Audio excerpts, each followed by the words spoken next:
Hello YouTube, welcome to the channel Vortigaunt Gaming. Let's run some Mythic Plus dungeons in World of Warcraft.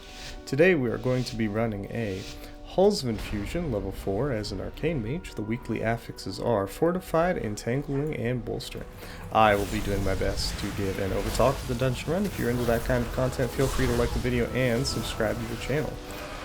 So we're on week 2 of Season 4. I am once again running some dungeons this week. I have already run all of the dungeons in this season's rotation in earlier seasons, but I have forgotten how to do a few of them. And so I'm hoping to refresh my memory on a few of those in the first few weeks here, so that way we can start to run these at a higher level. Also, I do need some higher level items, so I can actually, get accepted into those higher level runs. And so yeah, today we're going to be doing Halls of Infusion. I remember this dungeon being a bit hard on both Tyrannical and Fortified weeks. There are some problem points in here. The first problem points are going to be in this kind of hallway before the first boss that we're running right now. Some of these poles have containment apparati in them. They're going to cast a cast called Expulse. That needs to be kicked, or it is going to do group-wide damage to everyone. You might have seen it earlier on the first pole, where I did not target it in time. I was busy, doing the introduction to this video. I didn't target the apparatus in time. And the Expulse cast went off, and it almost killed me in particular, but it chunked everyone down to less than half health, and so I popped my mass barrier on everyone to make sure that no one died to anything else before the healer could heal them back up. Anyway, we're going into a pool that has 3 of them. I think we can hit them with Dragon's Breath to stun them out of their cast. I think we can also hit Blast Wave, and that knocks them out of the cast as well. That should take care of this pull right here. We're going to go ahead and hit Shifting Power to lower the time left on my cooldowns. Shifting Power lowers the time left by 12 seconds over a 3.2 second cast time. And luckily this pull does not have any of the apparati, but it does have some adds that do a frontal here, so it is important to watch your feet in this one. We're going to save some of our cooldowns for the next pull. I think the next pull has what? Next pull has 2 apparati. So I'm going to want to use my cooldowns on those apparati so we can get them down, as quickly as we can, so they don't give us any problems here. All right, what's happening? We'll go ahead and okay. Luckily, someone did kick the other. Oh, okay. Never mind. The tank is down. I may have spoken a bit too soon. I don't think this is going to be that much of an issue, though. You know what? I will go ahead and eat some food to get a food buff back, though.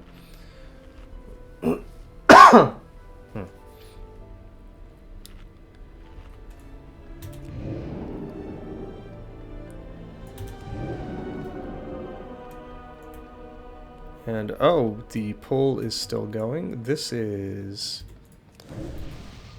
a little bit suspicious. We do still have both apparati still up. Okay. I kicked too late, so now I don't have that cooldown ready to go. Luckily, the apparati are taken care of.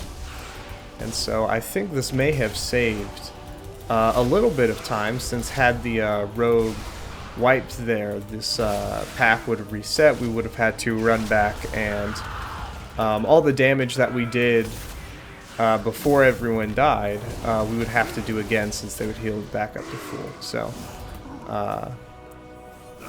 I think the rogue did a pretty good job of kiting this back. over to where we're standing and keeping the pull alive. That is a you know, a good skill to have, you know, in case you get into sticky situations when you're running higher keys. So that way you're not wasting too much time, since time is really what kills dungeon runs, right? Alright, go ahead and hit Dragon's Breath. And, ooh, there is, you know what, I think maybe my teammates got hit by one of the frontals. They didn't, like, see the frontal being cast or something, so, oh. Like that. It is a bit hard to see it since the frontal is brown and also the ground is brown, but there's a frontal coming out. We'll go ahead and hit Shift and Power to get some of our cooldowns back. And you know what? I forgot to ask when the group wanted to pop Lust. I think maybe popping Lust on one of those trash pulls back there might have been good. But you know what? We'll just go ahead and pop it here. I don't really have my cooldowns for this, but you know what, I think we'll be fine. We'll just use kind of our weaker cooldowns for this one. Alright. We are starting to run low on mana, so we'll hit Evocation, get some of our mana back. So what I like to do for Power Overload is I hit Alter Time, run out here, drop the pool, and then blink back. One thing to worry about though is that when you blink back, he does do that attack that leaves swirlies on the ground. So you want to make sure you sidestep those. Also dodge this frontal. And that's pretty much the whole fight until he gets into this phase. You know what? I accidentally popped my burn on the boss. So basically doing any damage to the boss is not going to well, it's not going to do any damage because he has damage reduction, I'm pretty sure, right? Yeah. It is going to cleave onto these nullification devices and take them out, so at least my burn is doing something. We'll go ahead and hit Shift and Power so we can get some of that ingredients back. If you're wondering what my burn actually is, well, basically the way to play Arcane Mage is that there are two phases to the rotation. There's the burn phase and the conserve phase. The burn phase is what I'm doing right now, where you put Radiant Spark on the target, you cast 5 spells on the target, one of them being Arcane Barrage, and as the barrage is traveling, you apply Touch of the Magi to the target, so that way,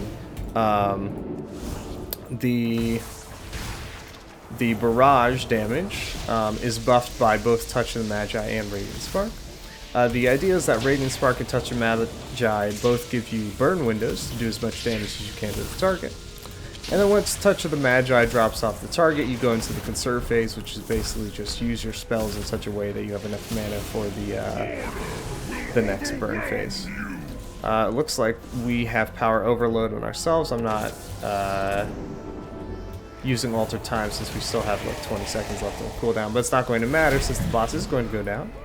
So we'll go ahead and give ourselves a slash tier and head on to the next part of the dungeon.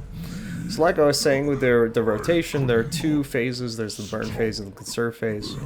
I'm not really going to go into much detail about it other than that. If you do want to know more detail about how to play Arcane Mage, I'm sure there are enough guides on YouTube where you can look them up and learn how to do that. Actually, the information I gave you is from Season 3. I haven't actually checked to see whether or not that information is still correct for Season 4. I have a feeling it's still going to be the kind of the way to play Arcane Mage, like fundamentally, that you have, you know, burn phase and conserve phase. That being said, it's not really that important to know the details if you're running dungeons. Even up to like a level 10, you can pretty much get to Keystone Hero only by, you know, doing the mechanics of the dungeons properly and not dying. You don't really have to be good at whatever class you're playing. Alright, we'll go ahead and pop a burn on the Zealot. Might have been a bit wasteful since the Zealot is going to die before Touch of the Magi even drops off, but it's alright. These packs coming up, the next like 2 or 3 packs aren't that big of a deal. I'm not sure how I missed clicking Dragon's Breath, but you know what, it's alright. There is one pack in this hallway before boss number 2. Well, it's more like there are 2 packs, but the one that's the next to last pack before boss 2, you'll see it when we get there. That one is a pretty tough pack to deal with. Me using my cooldowns right here is a bit iffy, since I don't know if they're going to be up in time for that problem pack.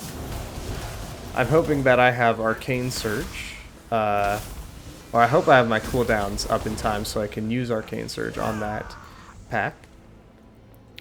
If you don't deal with that pack, those ads can do a lot of group-wide damage, and I've had a lot of runs wipe on that pack. So you know what, we're just going to go ahead and throw in some orbs. We're also going to stun these frogs so they stop running after me. And let's build up some arcane charges so that we can go into our burn more quickly as we get into the next pack. And actually I'm using a talent that lets me pop Bloodlust on myself, so I'm also going to be popping Bloodlust on myself as we pull this. Alright. And we'll go ahead and go into our main burn. I have Mass Barrier up in case I need to apply it to save some of my teammates. So we'll apply it right there. Alright.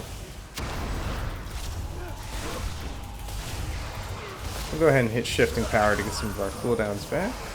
So let's go ahead and put a shield on ourselves. And that went relatively smoothly, so I think after this is going to be pretty much smooth sailing up until, I want to say, the last hallway before the last boss of the dungeon. Although it is Fortified week, the trash mobs in the next hallway after this next boss here might be a bit iffy to deal with, but you know, as long as the tank doesn't die there, we should be good. Anyway, Cauterize does need to be kicked on Flame Color Amy. I think that's how you say that name. And we also need to blink out of that, since I'm pretty sure Amy targets the player that's rooted.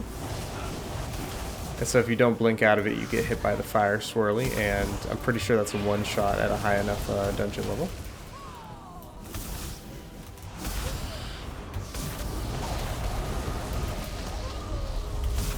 Okay, so Amy is taken care of. So we'll go ahead and burn down the Squallbringer. Ooh, that was a bit iffy. I don't know what happened there. I somehow got like knocked back, I think. Anyway, we'll go ahead and hit Evocation to get some of our mana back. This guy is about to go down. And you know, those wind ads despawn as he goes down, so we don't have to worry about that. What we do have to worry about, though, is boss number 2. Luckily, this is a Fortified week, not a Tyrannical week, so this boss isn't going to be too big of a deal.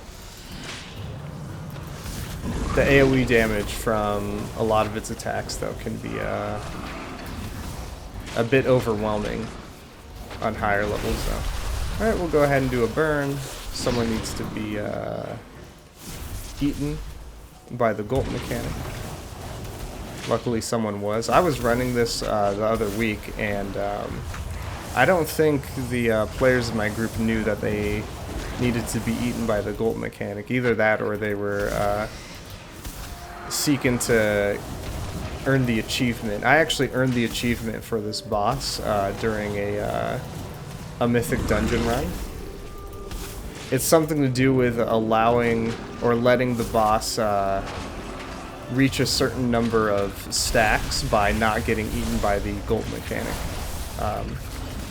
I would not recommend doing it in a Mythic Plus dungeon, since, you know, the goal of the Mythic Plus dungeon is to beat the dungeon as quickly and smoothly as you can. So I think it's a good idea, maybe if you're, you know, looking to get that achievement, you do it in a, you know, a Mythic 0. Anyway, other than the gulp mechanic and also the frogs coming out to play, there's not really much to this boss other than, you know, dodge swirlies and stuff on the ground.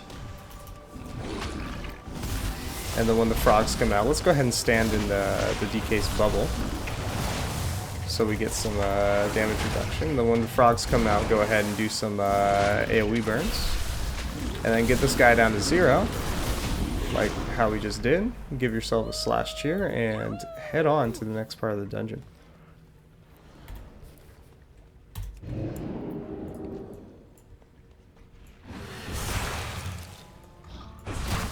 So as long as you know, kick the mobs that need to be kicked here, this hallway isn't too bad.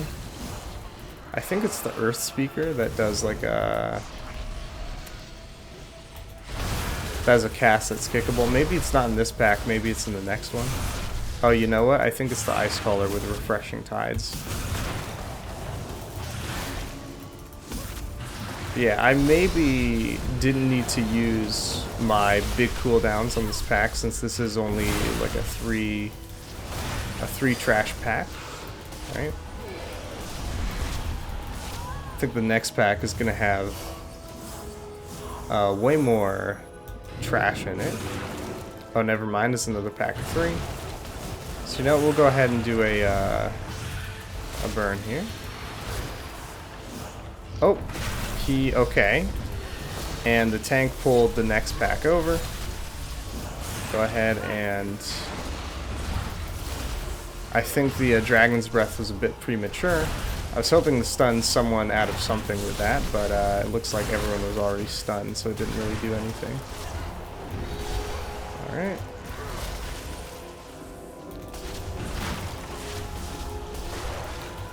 I also didn't need to hit my self-heal there, since I didn't take any damage from whatever that blue ring around me was.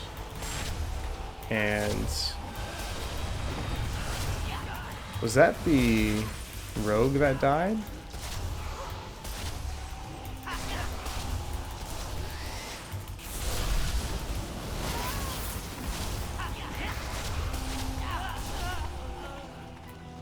So I think the rogue died, but somehow the rogue came back almost immediately, which is weird.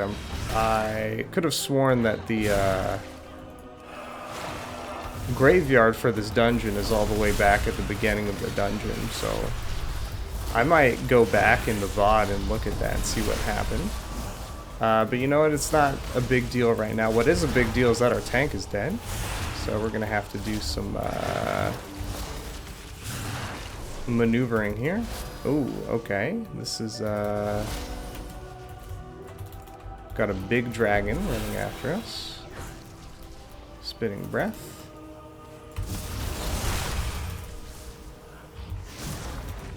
Okay. The Demon Hunter is back. I think Blizzard might have changed where the whatchamacallit, the graveyard is. Oh, okay. Yeah, so it looks like the graveyard is actually nearby now.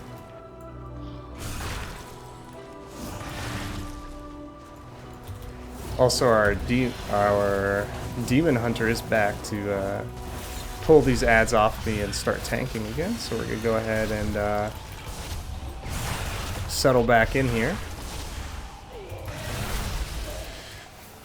Alright.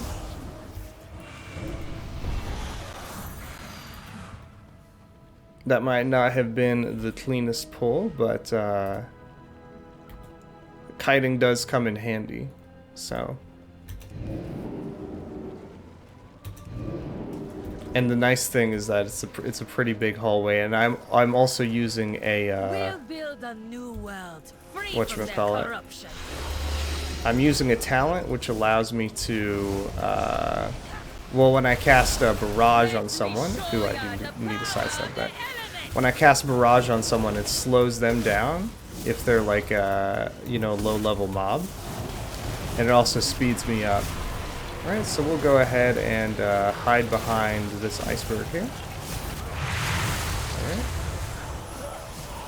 So the main mechanic here is, well, what you just saw here. So this mechanic just, you know, sidestep the rings on the ground. The main mechanic here is dodge the Cyclone coming out of this boss.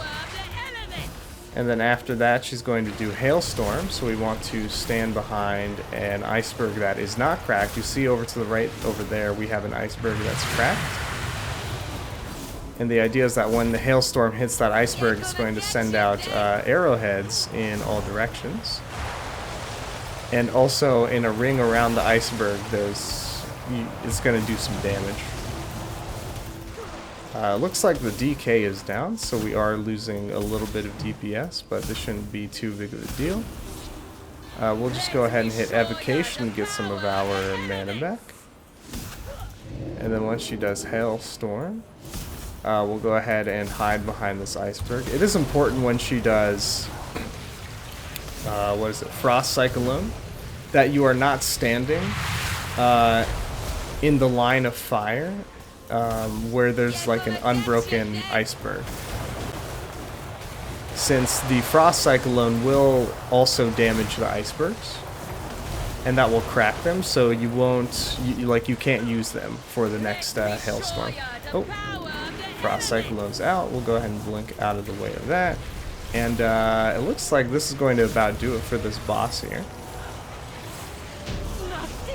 So we'll go ahead and give ourselves a slash cheer and head on to the last part of the dungeon.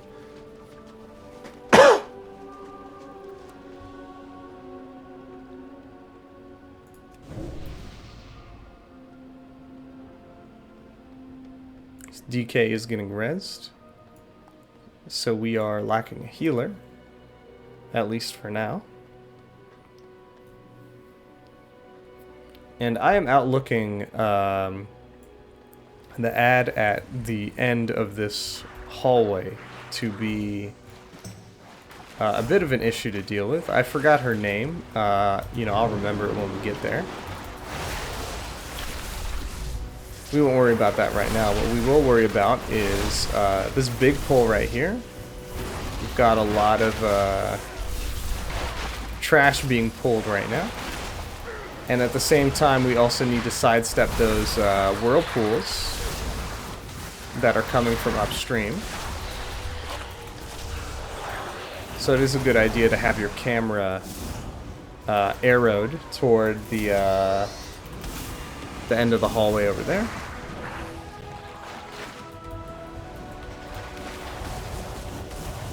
We will go ahead and pop a burn on this dragon.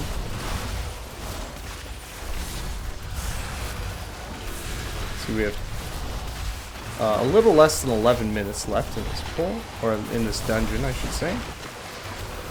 I think we can 2-star this, even if we don't. We're on track to beat this with more than enough time to spare. So I'm looking to get a fair bit of IO increase from this. Alright, we'll go ahead and head on to the next pull. You see that we have Infuser Saria, I think it is, floating up above there.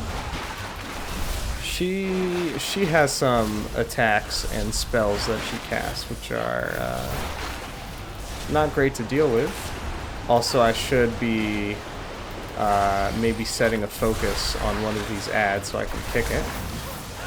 Alright, Infuser Saria has dropped down from the air.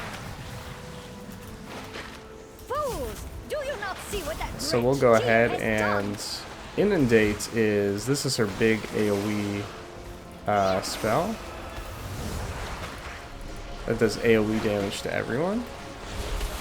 Let's go ahead and we'll hit Mass Barrier to shield us from that Inundate. And so A lot of players will kick Aqueous Barrier out of habit, but actually, if you are a mage, you can spell steal it if it goes off.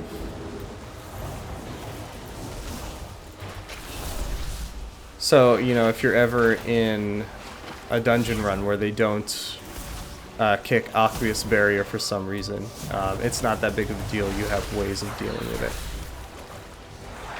I mean, you yourself also have a kick called Counterspell. Also, I should head over to the other side right here.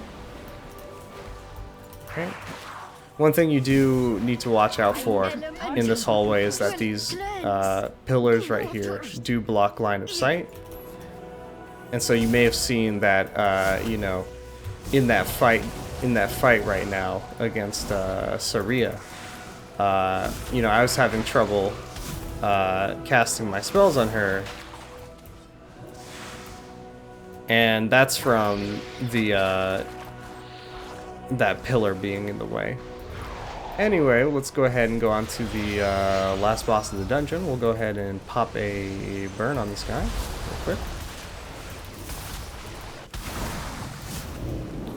I think they changed how this boss works. This boss, back when, you know, we ran this in the earlier season, this boss had an energy bar that filled up to 100 before it did the main mechanic of this dungeon, which is sending everyone down a hallway like we are right now. And then we're going to have to sidestep some whirlpools and some floating balls of water. I think I'm alone in this hallway. The other players are running down the hallway in sets of 2. Okay, so we'll go ahead and step to the right, step to the left, step to the right again, step to the left. I think one more step to the right, and then once we get to here, that despawns the whirlpools. And then down here, often it's a good idea to not interrupt these ads out of their spells. But if you do, it's not too big of a deal as long as you stun them and, you know, kick them and whatnot so they don't follow through with their inundate cast. And then once you've dealt with them, the boss is going to come back up, so you can go ahead right into another burn. And that's pretty much the whole fight right there. I think the boss does do more damage.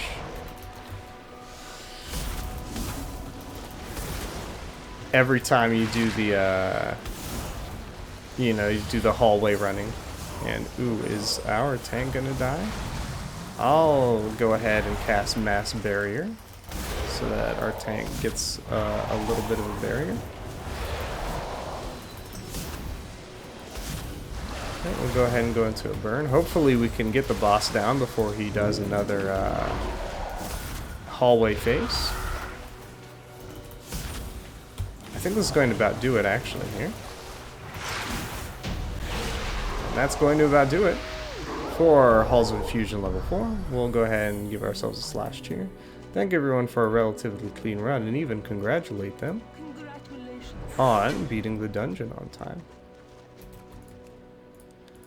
And of course, we are an Arcane Mage, so it is a kindness to give everyone a portal back to the main hub of the expansion. And that's going to about do it for this video right here. So if you liked what you saw here, feel free to like the video and subscribe to the channel. If you want to see me run any other dungeons during Dragonflight Mythic Plus Season 4, let me know in a comment down below which dungeon you'd like to see me run, and hopefully I can get around to filming a playthrough of that. Anyway, that's going to about do it for me here, so I hope you all had fun watching, and I will see you all later.